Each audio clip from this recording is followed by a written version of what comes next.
about the zeros of polynomials. Let us start with a unique event. This story is of a well which works according to a polynomial. That is, after putting money into it, it returns money according to polynomial. Many people took advantage of this. Once, Rahul also went to that well and initially he dropped 1 rupee in the well. He got 12 rupees. Then he dropped 2 rupees. He got 9 rupees. Then he dropped 5 rupees. But this time, he did not get anything. And if we say in the language of mathematics, he got 0. Friends, Rahul has seen this board near the well, but he did not pay attention to it. Did you notice this board? Let's find the math in this story now. A linear polynomial is written on the board and Rahul also received money according to that. Let's see how.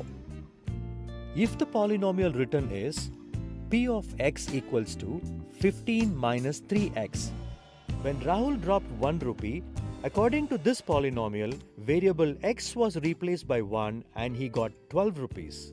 Similarly, on dropping 2 rupees, he got 9 rupees and on dropping 5 rupees, he got 0. The polynomial will give different values for each number. My dear friends, there will be a number that will make the value of the whole polynomial 0. Like we saw, when Rahul dropped 5 rupees, he did not get a single rupee. Therefore, we call such numbers as the zeros of polynomials. Speaking in simple form, the zero of the polynomial p of x is the number a, by which p of a becomes 0. And this is our topic today. So, let's take some polynomials and find their zeros. Let's put different numbers in the first polynomial. By putting 1, we get 9 and we get 12 on putting 2. By increasing the number, the value of polynomial is also increasing. So let's put a number smaller than 1. On putting minus 1, we get 3. Values are decreasing. Now let's put minus 2.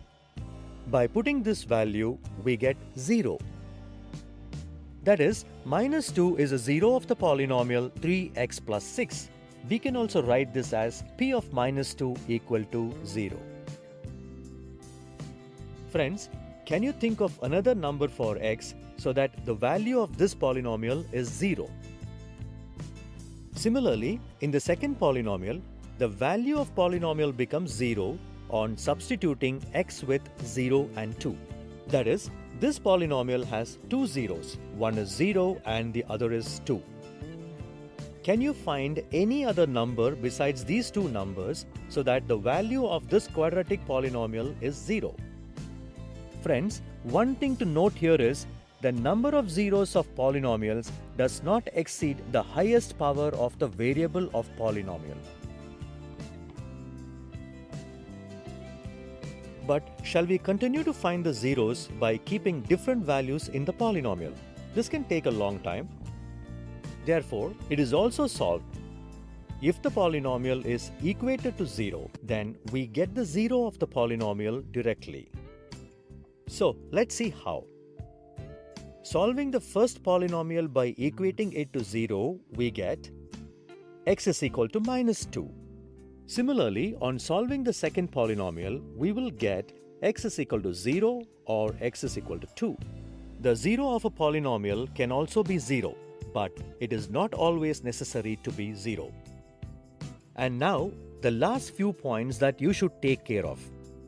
By equating the polynomial to 0, it becomes an equation such that 2x squared minus 4x is a polynomial and 2x squared minus 4x is equal to 0 is an equation. On solving this, we get the roots of the equation. Here, 0 and 2 are the roots of the equation. And numbers that make the value of the polynomial 0 are called zeros of the polynomial. The numbers are the same, their names change according to the polynomial and the equation. Friends, that's all in today's session. Before going, let's see what we have learned in today's video. In the last video, we studied about the zeros of the polynomials. Today, we will solve few questions based on the same topic. Let us start. Find the values of p of minus 3 and p of 10 for the polynomial p of y equal to y square minus 2y plus 3. This is a very easy question. Let us find p of minus 3 first.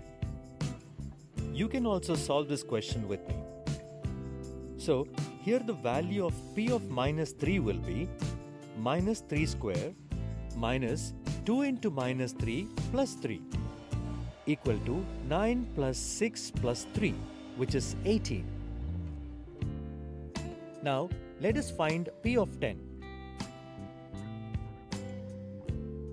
Therefore, we get p of 10 is equal to 83. I hope you also got the same answer. Let us now take the next question. From the given options, which one will be the zero of the polynomial x square minus 5x plus 6? By the way, this is a very easy question. All the values of x need to be put one by one to find for which value of x the polynomial becomes 0.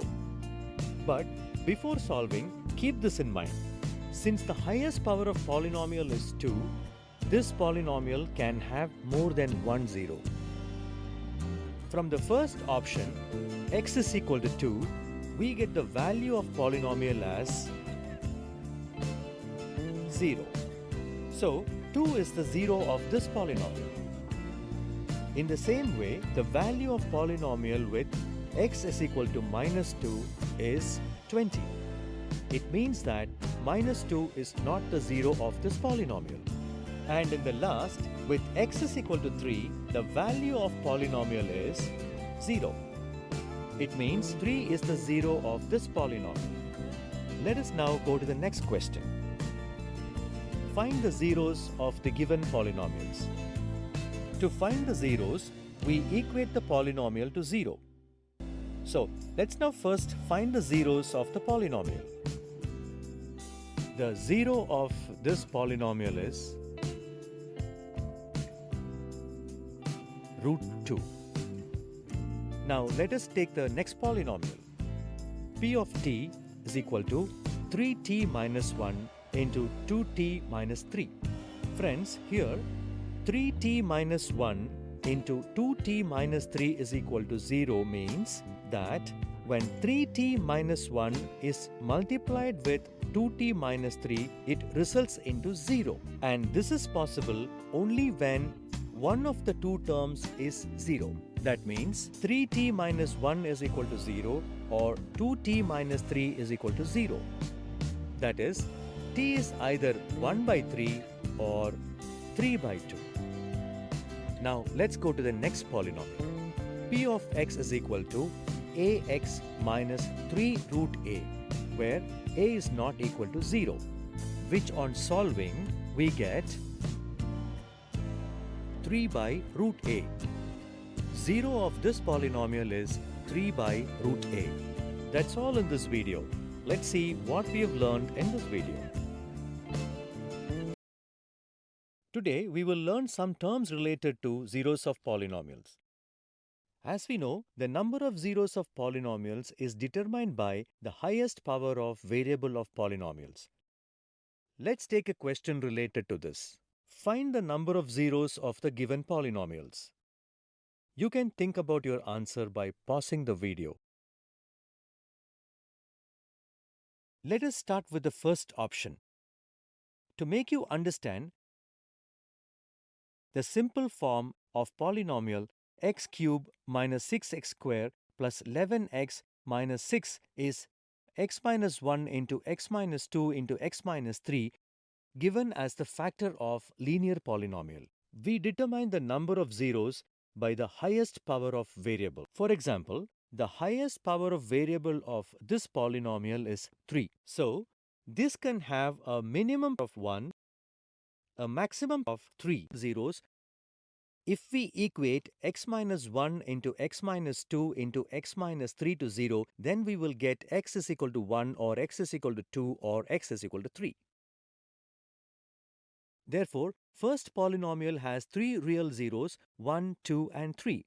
Real because these are all real numbers.